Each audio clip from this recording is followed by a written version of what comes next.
Welcome back sa ating channel. Naging mainit nga na usapin di umano sa mundo ng social media. Nagsalita na nga si Kong Rodante Marcoleta. Dito nga natin makikita na binagyan nga ng sample itong si Hontiveros na ito at Tambaloslos at nag-file na nga ito ng kaso. Dito nga natin makikita mga kaibigan at kilala natin si Kong Rodante Marcoleta na talagang ginagampanan niya ang kanyang tungkulin at talagang pinag-aaralan muna neto bago niya ilabas sa Congress hearing. Dito nga natin makikita naglikom na nga ito ng matibay na mga ebidensya at mga pruweba na magpapatalsik kay Hontiveros at kay Tambaloslos na ito. Dito natin mapapatunayan na talagang hindi pa rin nababayaran ang dangal ni Kong Rodante Marcoleta. Hindi gaya ng mga ibang mga pulpolitiko na nagpapabayad sa kapangyarihan at pinapabayad na rin ang kanilang mga prinsipyo. Kaya naman ngayon, maraming netizen ang naghihirap lalong-lalo na sa bansang Pilipinas dahil sa mga pulpolitiko na ganib sa kapangyarihan at talagang nagpapabayad ng kanilang mga dangal. Kaya naman tuwang-tuwa si Lisa Smugs at Kuting ng Norte dahil tila nagwagi ang kanilang plano sa loob mismo ng Malacanang. Mula noon, ito pala ang kanilang plano. Kaya naman talagang hindi maiiwasan ng taong bayan na mainis at talagang gusto nang mag-resign si Kuting na ito dahil hindi na siya nakakatulong sa bansang Pilipinas. Well mga kaibigan, para nga sa karagdagang impormasyon, panoorin nga natin ang buong video. At kung bago ka pa lamang sa aking channel, huwag kalimutan i-click ang subscribe button at notification bell para lagi kang updated sa ating mga bagong video. At para sa sulit viewers natin dyan, maraming salamat sa walang sawang pagsuporta. Napakinggan ko uli ang mensahe ni Pastor. Statement ni Pastor, hindi lang para sa lahat ng mga kingdom citizen, kundi para sa sambayanang Pilipino. Ang sakit pakinggan bilang isang Pilipino at bilang isang kingdom citizen. Traidor ka, Marcos. Naku! Oo, wala na kaming galang sa'yo. Wala kang galang sa rights ng mga Pilipino. Wala kang galang kay Pastor. Wala rin kang karapatang galangin namin. Kung meron mang pinaka masamang tao na nandito ngayon sa Pilipinas, ikaw yon. Wala akong pakialam kahit ano pang gawin mo sa page na to. Sawang-sawa na kami. Ang dami ng mga nangyayari dito sa Pilipinas. Pero nananahimik ang mga Pilipino. Naghihintay kami ng tamang panahon. And I think this is the right time. Pagkatapos yung gipitin ng gustong SMNI, sasabihin niyo dumaan sa due process. Ngayon, gigipitan niyo yung pastor namin kung ano-ano mga false witnesses na mga yawang mga witnesses nandyan sa inyo sa Senado, lalo na itong Hontiveros na to na pinakikinggan ang walang kwentang mga witnesses na dala-dala niya. Pareho niyang walang kredibilidad. Gusto ni mo idaan sa due process? Hindi niyo nga dinaan sa due process kami? Ang SMNI, ang Kingdom of Jesus Christ, si pastor, niya gusto niyo idaan sa due process? Ang lahat ng mga accusations sa inyo ngayon? Ang kapal. Sa lahat ng presidente, ikaw ang pinakademonyo. Grabe oh. Sorry wala na talaga kaming respeto sa'yo. Napaka-inosente ni Pastor. Kasalanan niya ba nagkaroon siya ng best friend na isang napakagaling na presidente? Bakit? Nainggit ka kasi hindi mo kayang gawin kung anong ginawa ni Duterte. Hindi nyo kayang pantayan. Natatakot kayo kay Sarah? Bakit? Kasi kayang gawin ni Sarah kung anong nagawa ng tatay niya. Baka pwedeng sobra pa. Kaya ngayon, anong mga pinagagawa nyo? People's Initiative. Dahil ano? Dahil gahaman kayo sa kapangyarihan, gusto nyo magstay dyan sa power. Pues, hindi mangyayari yan. Lalo na sa ginagawa nyo ngayon kay Pastor. Tapos gagawin nyo pa ngayon, nakipag-connivance pa mo kayo dito sa mga Amerikano? Para ano? Kasi hindi nila magawang malitis doon sa Amerika dahil wala silang makitang matibay na ebidensya. Kaya ngayon, nakipag-connivance kayo sa inyo? Anong papakita nyo? Yang mga witnesses ninyo, na isang witness nga dyan, nilitis na dito, gidinay Mangani dahil wala siyang klarong ebidensya. Dahil isa siyang bayaran at dahil isa siyang fake. Tapos inanaon niyo si pastor? Napaka-inosente ni pastor. Wala siyang ibang gusto. Yan naiyak na siya mga kaibigan. Hindi ang kabutihan ng tao. Pero ginanyan niyo siya.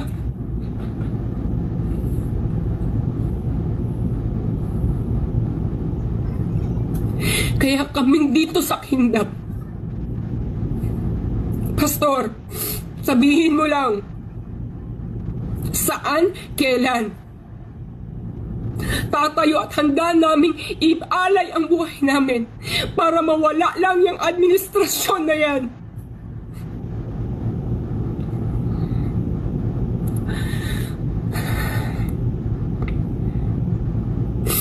Mga kapwa ko Pilipino, tama na. Tama na ang kademonyuhan ng administrasyon na to. Kung nagawa nila yan kay pastor, na ma-impluwensya, makapangyarihan, kaya nilang gawin yan sa mas ordinaryo pang tao. Magtulong-tulong tayo, mga kapwa Pilipino. Nananawagan ako sa inyong lahat. Magkaisa tayo. Kami dito sa Kingdom Nation, we will protect pastor no matter what. But we as Filipinos, let us protect our rights. Let us protect our Constitution. Ayan po mga kaibigan, isa po yan sa mga miyembro po ng Kingdom of Jesus mga kaibigan, kay pastor. Syempre, emotional talaga guys. Kasi hindi makatarungan eh. 'Di ba? Hindi naman natin masisisi sila. Kasi ilan lang ba ang nagsasabi na si pastor po ay salbahe, 'di ba? Ilan lang ba sila? Mabibilang lang po guys. Nasa 5, 6, 7, 8, 9, 10. Pero yung sumusuporta po kay pastor at nagsasabi ng katotohanan at nagsasabi na si pastor ay matulungin, philanthropist, 'di ba? Maraming mga kaibigan. Hindi lang 1,000. Hindi lang 2,000, 3,000, 5,000. Million po ang supporter ni pastor. Million. Almost 10 million siguro kung hindi ako nagkakamali. More or less. Ang mga nagsasabi na si pastor ay masama, iilan lang. Nabibilang lang po sa daliri guys. Pero ang totoong supporter ni pastor Kibuloy, marami. Ako guys, hindi naman tayo part sa congregation niya or sa church niya. Pero guys, nararamdaman natin dahil laban nila, laban din natin. Bakit? Ang niyuyurakan po dito guys, ang Pilipinas na po ang konstitusyon at ang katarungan or rights ng mga tao. Diba? Kung tutuusin guys, yan si pastor mga kaibigan, he is one of the victims ng mga kabalastugan ng gobyerno dahil alam nila na si pastor po Duterte. Tingnan nyo yung SMNI. Anong ginawa sa SMNI? Ginurgur. Ngayon, gurgurin naman nila si pastor. Gurgura na sila. So, laban po ito guys sa ating lahat. Hindi po to, si pastor lang naman yan. Hindi po. Itong nagsasalita na to, itong miyembro ng kingdom, ang gusto niyang i-point out, one of the victims po itong si pastor, mga kaibigan, sa kanilang mga agenda. Lalo na po yan si Risa na yan. Ngayon, pagdating po ng March, mga kaibigan, kailan ba yun? March 5. Aabangan nating lahat yan. Dahil, ito pong mga taga-kingdom guys, willing po silang pumunta sa Senado. Kasi pag pumunta sa Senado guys, ang dami niyan. Paano pa yan? Anong gagawin ni Risa pag lahat yan pumunta dun at kukuyugin sila? Di ba? Ito po panoorin po natin to guys. Pakita ko lang sa inyo mga kaibigan. Pag ito pumunta sa lahat ito pumunta sa Senado, guys. Kukuyugin sila doon, wala na. You know? Wala na mo magawa dito si Risa. Kundi ibasura na lang yung hearing.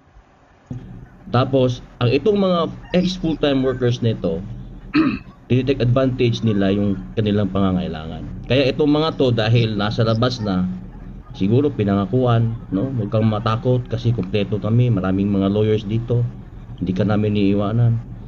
Alam mo yung parang binigyan sila ng ng guarantee. Kaya ganun yan eh. Kaya malakas ang loob na magsisinungaling sila eh. Na alam naman talaga natin na hindi talaga nangyari yan ni kailanman. Isipin mo, kung titingnan mo si Pastor, ano bang pinapangaral ni Pastor? Ano bang turo ni Pastor? Kung ikaw matalino kang tao, makikita mo, makikilala mo si Pastor sa kanyang mga sinasabi. Di ba? Ano bang tinuro ni Pastor dito? Pagsunod sa kalooban ng Ama, sumunod sa kalooban niya, ang bunga ng Espiritu, yan ang ipamumuhay natin. Ayaw na ayaw ni Pastor dito ang mga bunga ng laman. Kaya pabalik-balik yan si Pastor. Kung kasama mo si Pastor, yun talaga ang kanyang turo. Kaya imposible talaga ang kanilang mga accusations ka Pastor na mangyayari ron. Bakit? Taliwas sa mga pagtuturo ni Pastor lahat eh. Hindi yan si Pastor talaga. As in, si Brother Carlo, kilala ni Brother Carlo, si Brother Marcel, si Brother Nile, tayo nakikisama tayo kay Pastor, di ba? Hindi rin lang pwedeng sabihin na hindi rin tayo dumaan ng disiplina. Kung disiplina lang, mga kapatid, first honor din tayo dyan. Yes. Hindi, kaya wag niyong sabihin na wala man yan siya kasi wala man. Tanungin mo yung mga kasama ninyo, batch ko yan doon sa Pero dahil alam ko mabuti yan, ikakabuti ng buhay ko, kaya hanggang ngayon nandito ako kasi totoo at tama si Pastor talaga. Yun ang masasabi ko diyan, Brother Carlo. Kaya itong mga kasinungalingan nila, kapit patalim na ito ngayon. May pera, tapos pinangakuan siguro sila, kaya malakas ang loob nila na magsinungaling. Pero ito lang masasabi ko, ang katotohanan ay mananatili. Kung hindi man ngayon, malapit na makikita nila ang katotohanan talaga. Kung sabihin nila may mga sinabi nila na mga workers mga ex-workers, mga biktima na yan. Ang dami natin Punta tayo ng Senado, tawagin niyo po kami, ma'am. Ayan na. Ikaw, Senator Risa Ontiveros, papuntahin mo din kami. Unfair ka na masyado. Ang nakikita mo, yung isang side lang nakikita mo eh. Diba? Kasi bakit? Demolition job yung ginagawa ninyo. Sa aming mahal na pastor, o sa mga kaibigan ni Pastor, ang aming presidente, si Vice President, ginagawa niyo yan lahat para sirain. May mga vested interest kayo lahat. Pero kung fair kayo, kasi senador kayo, tawagin ninyo kami. Nandyan kami. Pupunta kami dyan. Yes. Harap kami doon. Both sides, pakinggan natin. Dami niyan. Doon. Ewan ko lang ang dami niyan, di ba? Pag pinatawag po sila sa Senado, guys, ewan ko lang anong mangyari kay Risa dyan. Dami niyan, di ba? Tayo mag-usap. Huwag yung lahat ng pinupunta nyo sa Senate hearing ninyo, puro lang mga victims na lahat ay scripted naman. Huwag kami, Senadora, kasi hindi kami pinanganak ngayon lang. Hindi kami pinanganak ngayon. Yes. Yun ang masasabi ko, Brother Carlo. Yes, Brother Marcel, your turn. Turn naman natin, no? So kung makikita mo, yung mga alias-alias na to, yung mga witness so tama yun, no? Pera-pera lang kasi itong alias rin nag-vlog pa ito noong una, tapos nga biglang bumaliktad. At ganun din itong alias Jackson na ito. So tama yung sinabi ni Brother Dodo, cheats word are very cheap, no? Wala namang ebidensya, puro salita. Kaya alam natin kung ano ang bottom line nito, pera-pera. Pero ang tandaan natin, at the end of the day, yung guilt feeling, kasi kilala natin kung sino si Pastor. hindi na tayo magmamangan pa. Kaya marami diyang mga ex-worker hanggang ngayon, no, namuhay sila ng marangal. Nangangailangan din sila ng pera, pero hindi umabot sa punto na yurakan mo, siraan mo ang taong nagmahal at umibig sa iyo at ginawa kang tao. So ako, isa din ako sa living witness, no, dahil hindi lang ako. 3 kaming magkakapatid dito sa Kingdom, full-time metal worker, kasama ang aking ina. Inaruga kami ng ating mahal na pastor. No, liban pa sa kaligtasan na binigay niya sa aking pamilya, kundi siya ang tumayong ama din, no, sa amin, no, na siyang nagtaguyod at nagbumubuo sa pamilya dito. Kaya sabi ng ating mahal na pastor, kung ayaw mo dito, di ka naman pipilitin. Sana noon ka pa lumabas at nagsalita, bakit ngayon lang? Dahil merong political interest na rin. Nakikita natin, itong senadora ito, nagpapasikat to kasi tatakbo. So dahil sa mga ginagawa ninyo, ngayon, hindi yan uubra sa amin. Dahil kung maraming mga witnesses dyan na ang motivation ay pera, kami naman yung totoong pag-ibig na ating mahal na pastor, no, at ang totoong pag-ibig sa Diyos at Pilipinas ating mahal. Kaya hindi lang kami ng mga full-time medical workers dito na nagmamahal sa bayan natin. Ngayon nakikita natin kung paano sinisira ang ating bansa. Pero hindi kami papayag. Kaya ngayon, time na namin na wala tayo. Radikal. Yes. Next si Brother Richard. Nawala tayo sa ere. Nandiyan. Okay man tayo. Good pa rin tayo. Nakikita ko lahat. Okay man. Nakikita ko lahat. Brother Richard. Okay. So, klaro naman yun, no? Sa tapadulong, klaro naman kaayo nga kwarta naman gihinungdan. O bitaw, sama sa gisulti ni Nairo kaganina, wala na yung department mo dawat anang alias Jackson, kanang Edward Masayon. Kaya puro ra maguna pasaway. Diri, kung puro ka pasaway, of course, kung pasaway ka, saway yun, gid ka. Oh, nya. Na karon makasulti ka nga pangwarta lang gyud kay diri man gud sa sulod. Tanay naman gud ta, di naman ta magproblema kung silutuon kay pagmata nato nanay luto. Igo na lang ka mo pila, igo na lang ka mo kuha. Oh, supply na kay supply, magbayad pa ba ka kuryente diri? Magbayad pa ba ka sa imong balay diri? Libre man tanan, sinina hatagan ka. Nya na sana mo man ay kinabuhi nato diri sa sulod. Hayahay naman kaayo. Muna kung mugawas ka, kay choice nimo na. Dili gyud choice na may uban gyud nga. Mihawa gyud sila. So, ang nasanayan nimo diri sa sulod nga hayahay kaayo, pag abot nimo dito sa gawas, dili naman ka pwede, dili mo trabaho. Maningkamot naman gyud ka, tanan nimo lihok, maski bitsin, maski tanan lagi nga imong isulod sa imong tiyan, paliton man nimo na kinahanglan man kag kwarta. Nya kung kanang imong kinaiya nga diri sa sulod i-apply gyapon nimo nas kinaiya sa gawas, kinsa may mudawat sa imuha? Tama. O di way makaon, o di kapit patalin. O, kwarta naman yung hinungdan anak tanan. Kwarta naman yung hinungdan ng tanan, di ba? Ibig sabihin guys, sa Tagalog pa, pera lang talaga yan.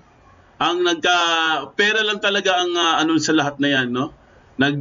Pera lang po ang nagdulot sa problema na yan. Pera lang mga kaibigan.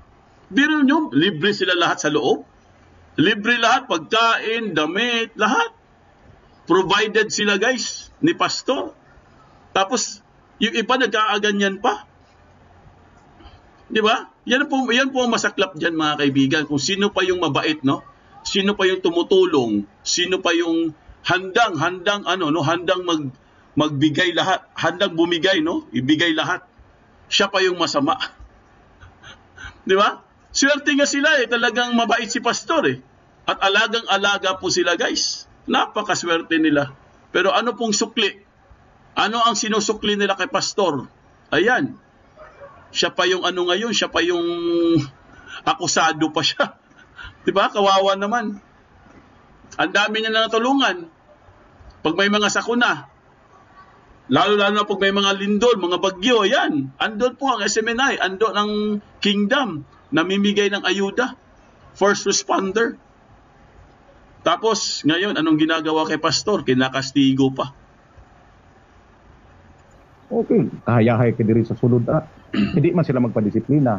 Munang migawa sila, na usbon ako, ang kahayahay diri sa sulod, dili naman na pwede diya sa gawas, kay tanan ya, kwarta man ang kinahanglan.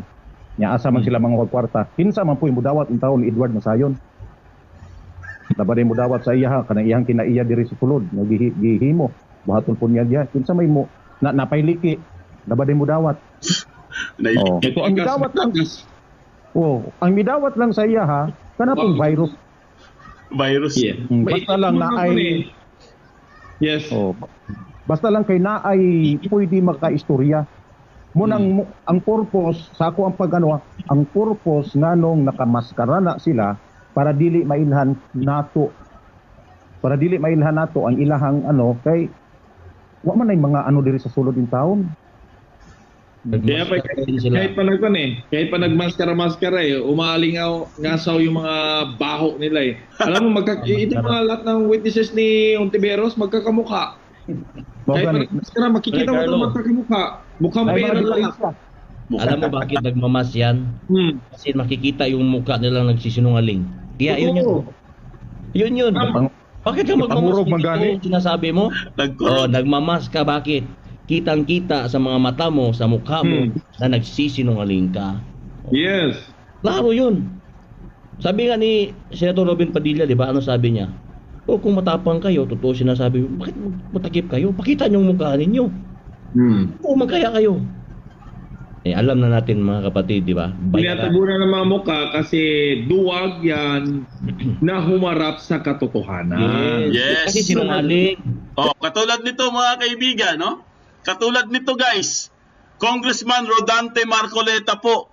Ito po, hinambalos po si Risa guys.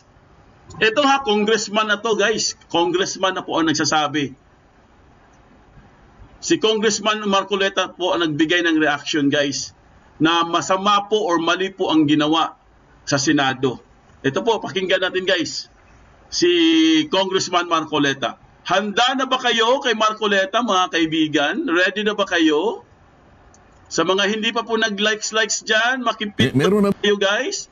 Pakipindot po ang channel at huwag niyong kalimutan mag-subscribe at pakishare po ang video. Maraming salamat. Eto na po, si Kong Marcoleta. Nako, eto na. Risa, sana po nanonood kayo. Bang mga draft kayo, mga piyesa ng batas na iniisip ninyong susugan ng revised penal code? O pagka wala namang malinaw na gano'n at gusto mo lang ipatawag sapagkat gusto mo siyang lumantad at pagkatapos para siya ituro ng mga testigo na kinalap mo, para sa akin sa sarili kong panukat parang hindi ata nakasalig sa mga pamantayan Lalong-lalo na may nakita ko nakatakip ang mga mukha. Yung identity ng mga tao na parang magbibigay ng kanilang mga statement para usigin si Pastor Kibuloy. Bakit hindi mo ipakita yung identity ng mga tao? Doon lang makikita mo parang wala sa walang basihan Bakit ka mo? Ikaw ba manguusig ka nang hindi mo ipakikita kung sino ka? Yung bang gagawin sa Senado ay katapat nung gawain ng National Prosecution Service? Katapat ba nung gawain ng Piskalya? Hindi. So ano mangyayari? Meron ba due process? Wala. Makakasagot ba yung taong inaakusa? Hindi. Mabubuyang-yang ka lang pero one-sided ang labanan. Yes, mabubuyang-yang ka lang, no? Kawawa naman, no? Ito po ang buong video, guys. Ayun. Ang isa pa kong mainit na usapin ngayon, Kong, ay itong mga investigasyon sa Senado, tapos meron ding investigasyon sa House. Parang apoy yan Oo nga Patigit pa yan sa apoy na kumakalat. Mainit na mainit. Mas matindi yan kasi pinapaypayan yan Ay, oho. Itatanong ko sa inyo siguro para maliwanagan ng ating mga babayan kasi may mga pagkakataon na hindi lang naman isang beses nangyari ito, Kong Marami rin nagtatanong ka mo. Yun nga ho. Ano bang patakaran talaga? Paano ba pumapasok ang halimbawa Senado o maging ang House para ipatawag ang isang individual at imbestigahan ito, iharap sa sesyon para tanungin? Hindi, ilagay natin sa perspektiba, Nelson, ang ating pagtalakay. Dalawa kasi yung bukod sa legislative function ng Congress. Yan ay mapa Senado, mapa Kamara. meron pa silang dalawang bahagi ng tungkulin na pangkaraniwang ginagamit. Okay. Ang tawag dun sa isa ay oversight function. Yung oversight, ito yung kapangyarihan na ipatawag yung mga namumuno ng ahensya ng ating pamahalaan para siya sa atin kung tama o hindi tama yung pagkaka-implementa ng mga batas na ginawa ng Kongreso. Pagkaraniwan kasi, may mga layunin ng mga batas eh. At pangkaraniwan na rin yung pagkatapos na magawa yung mga batas, mayroon pang tinatawag na implementing rules and regulations. Pero, dahil nga sa problemang idinudulot ng hindi pagkaka-implement na mabuti, nasasayang ang mga pondo kung minsan. Hindi lang pondo at siguro pati yung panahon nasasayang din sapagkat kapag na-implement yung isang batas na maganda naman ang layunin nang ayon sa kanyang pagkakasulat, maganda sana yung kalalabasan. Yung outcome ay expected ng tao maganda at makabubuti sa nakararaming kababayan natin. Pero kapag yun, sablay ang pagkaka-implement, karaniwan na tinatawag ngayon ng Kongreso, mapa Senado halimbawa o mapa House of Representatives, tatanungin ang mga ahensya ng gobyerno, bakit po ganito yung pagpapatupad? Tingnan po ninyo yung nangyari. Ito po yung ating mga resource person, nagko-complain po sila sapagkat hindi po nangyari yung isinasaad po ng batas. Yung layunin po ay nawala na sa isay. Yun ang oversight function. Ayun. Pero kung ito po ay tungkol sa... Meron pang isa. Meron pa. Yung pangalawa, kasi yung pangunahin, ito yung legislative function. Ito yung paggawa ng batas. Paggawa ng batas. So bukod dun sa kauna-unahang tungkulin na yon, meron pang dalawang natitira na inherent function ng Kongreso. Yung nauna nga, ito yung oversight na pinapaliwanag ko. Yung pangalawa, ito yung investigation in aid of legislation. Ayun. Halimbawa, ako, meron akong gustong ipanukalang batas. Pero medyo merong malabong parte doon sa isang aspeto ng aking iniisip. Pwede kang magpatawag ngayon ng isang investigation, mangalap ka ng tao na makatutulong sa iyo para sa ganun ay makapagbigay sila ng karagdagang input sa iyo, lumiwanag yung gusto mong makita. Sa paraan na mayahanay mo ngayon, may lalatag mo ngayon yung iniisip mong panukalang batas na medyo mayroon ka ng kumpiyansa sapagkat nakita mo na ayun pala ang magandang dapat na paglatagan ng aking iniisip na panukalang batas. So isa yun sa magandang paraan. Kaya nga ang tawag palagi in aid of legislation. Sa mga tweed, ang pinakalayunin kung bakit tatawag ka ng investigasyon, ang pangunahin na iniisip mo, makagawa ka ng batas. Ngayon, kapag ikaw ay nag-imbestiga, wala ka namang iniisip na batas. Gusto mo lamang usigin yung tao. Sa aking palagay, hindi masyadong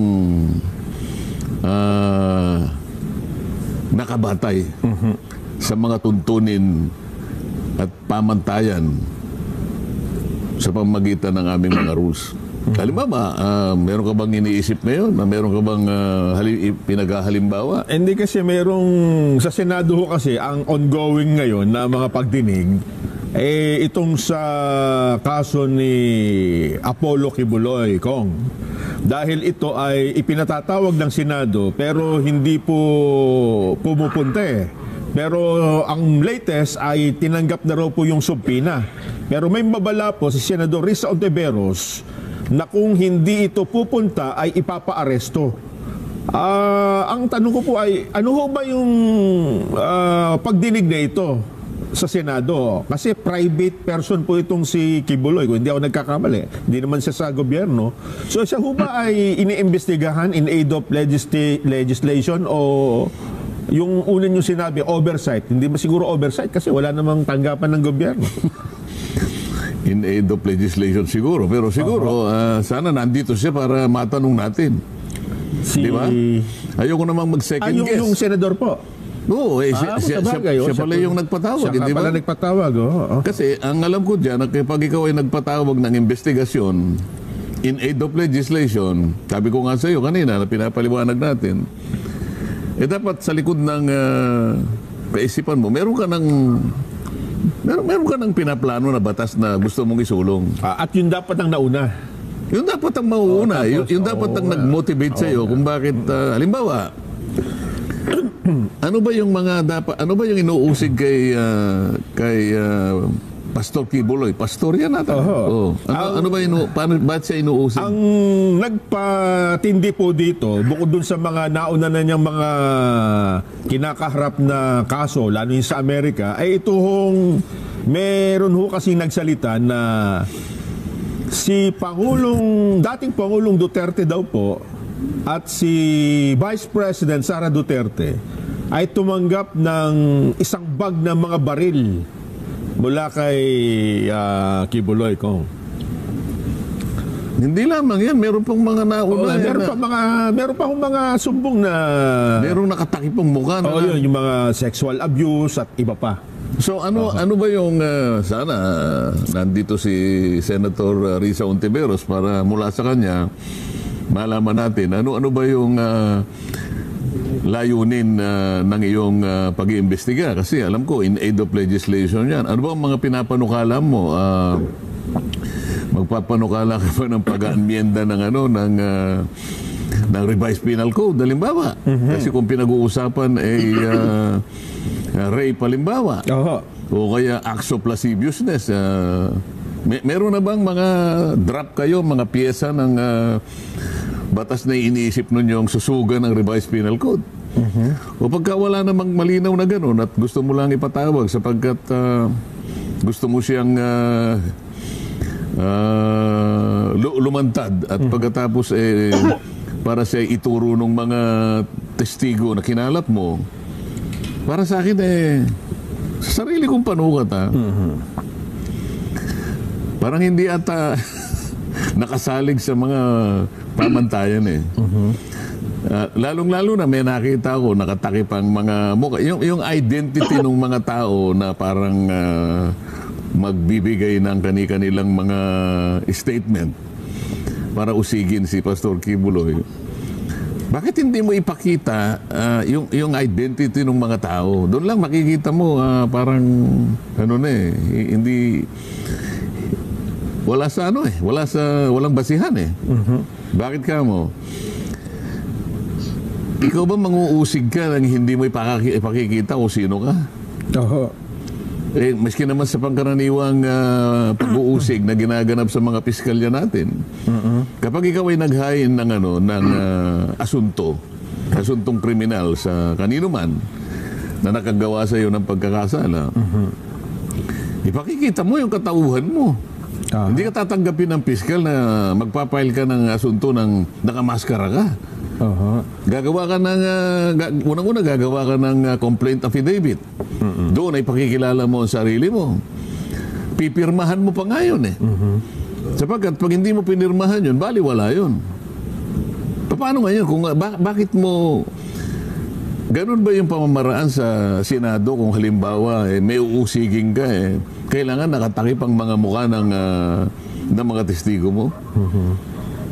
Paano mo masasabi ngayon na yung mga tao ngayon magsasabi ng totoo sa'yo? Pangalan nga lang nila, yung mga identity nila, ayaw nilang sabihin. Paano susumpa yun? Sa katapatan ng mga sasabihin niya laban sa isang tao. Ito yung titingnan natin. Kung sa ordinaryo ng criminal case, hindi nga papasa yung wala kang nakatakip ang mukha mo. Bakit naman dun sa Senado po pwede yun? Pero kung ano naman ang pagkakaiba na kasi sa House naman ay meron ding sumpina kay Buloy, ipinapatawag din siya. Ano ba pagkakaiba nung sa House? Ang alam ko naman yun, yung issue, yung kaniyang istasyon ng television yata yung SMNI. Legislative franchise naman. Iba naman yun. Ngayon, kung halimbawa ang pinag-uusapan yata nila doon ay para tingnan nila yung di umano'y mga violation ng kanyang prangkisa. May karapatan naman ang Kamara na gawin yon kung talagang may batayan, hindi ba? Kaya lang kung halimbawa nagpasumpi na sila, ayaw dumating halimbawa ng pastor, kung ako yun, bakit ko papipilitin? Halimbawa kung ang issue ay i-revoke yung franchise. Yung franchise. Di ba mas maganda, kung ayaw mo, bahala ka. Di ba look out na niya yun? Kasi idedepensa mo yung prangkisa mo. Kasi kung ang prangkisa mo halimbawa ay dapat depensahan mo. At kung ang karapat dapat at ang tanging tao lamang na pwedeng dumepensa sa kanyang prangkisa ay si Pastor Kibuloy, ay pinapalagay ko mapipilitan siyang lumantad at harapin yung komite ng Kamara, di ba? Kung yun ang hinihingi ng pagkakataon at yun ang kailangan gawin. Ngayon, kung ayaw niyang pumunta, o di ngayon magkakaroon sila ngayon ng pagkakataon na ayaw mong pumunta eh. Siguro lalo namin mapagtitibay ngayon na baka nga marami kang paglabag kasi ayaw mong magpakita. Di ba? Sa franchise. So hindi ko makita ngayon kung ba't kinakailangan supina mo pa yung tao kung pinag-uusapan ay prangkisa lang, di ba? Kasi pagkakaalam ko, dahil meron atang kaso si Pastor, Kibuloy sa Amerika.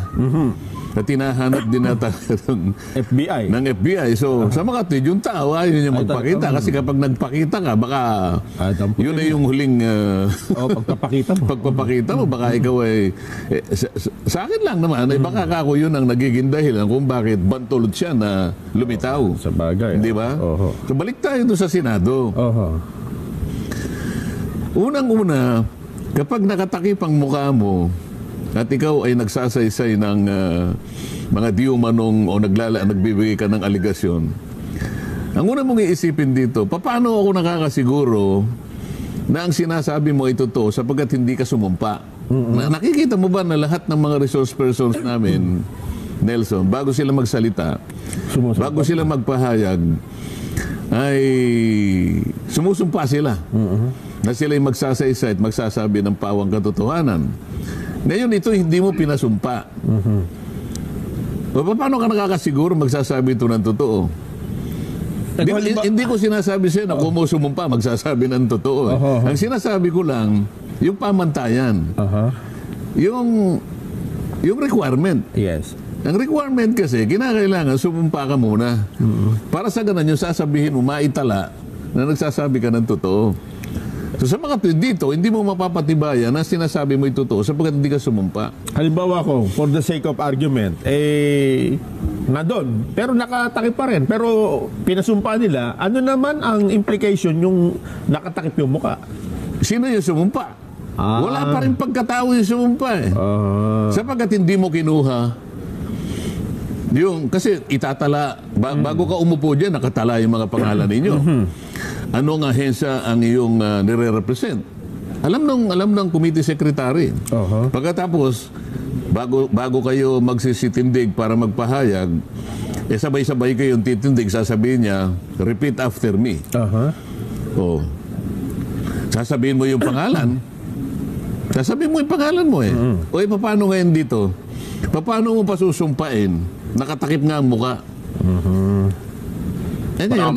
Paano ngayon? Walang identity, parang gano'n. Walang identity. Paano ngayon mapananaligan yung ginagawa ng Senado? Walang kampihan dito, Nelson.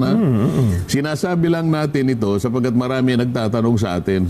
Sa abot ng ating makakaya, gusto nating ipaliwanag kung ano yung opinion natin tungkol sa mga nangyayari. Sa proseso. Sa proseso. Kasi sa kung proseso lang sino tayo. Man, kahit na sino yung... Kahit sino pa siya. Di ba? Kahit sino pa siya. Kasi may mga jurisprudence kasi. Sabi nila, sa isang kaso na niresolba ng Korte Suprema, sabi niya, even the most despicable criminal is entitled to due process.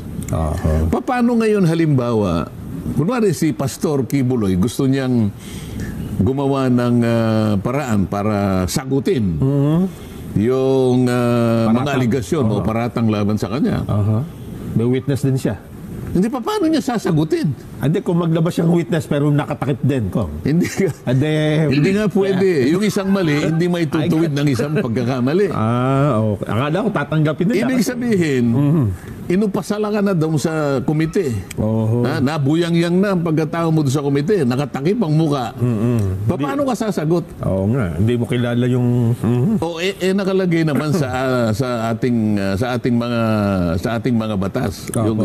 Yung ating mga rules of court. Ito yung sabi niya, yung akusado o yung respondent has the right to confront his accusers. Sino i-confront mo nakatakip na ang mukha? Meron bang ano rito? May nalalabag. May nalalabag dito in due process.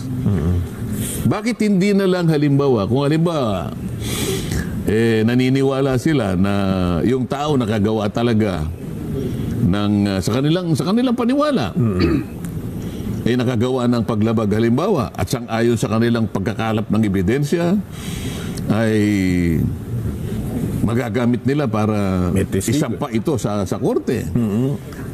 Alam naman nila kung ano yung tuntunin Ipapile sa piskal. Pupunta ka sa piskal Ito yung sinasaad ng ating mga batas kung paano ang paraan na pag-aasunto sa isang taong alam mong nagkasala sa'yo. At Dito nga natin mapapatunayan mga kaibigan kung paano nga magsalita si Kong Rodante Marcoleta na talagang halos may puntos ang kanyang sinasabi at talagang tagus nga ito kay Risa Hontiveros at Tambaluslos. Ngayon nga ay wala na silang kawala at hindi na ito papakawalaan hanggat hindi ito naiimbestigahan. Kung kayo ang tatanungin mga kaibigan, ano ang inyong mga opinion? Just comment below sa ating comment section at ating pag-uusapan.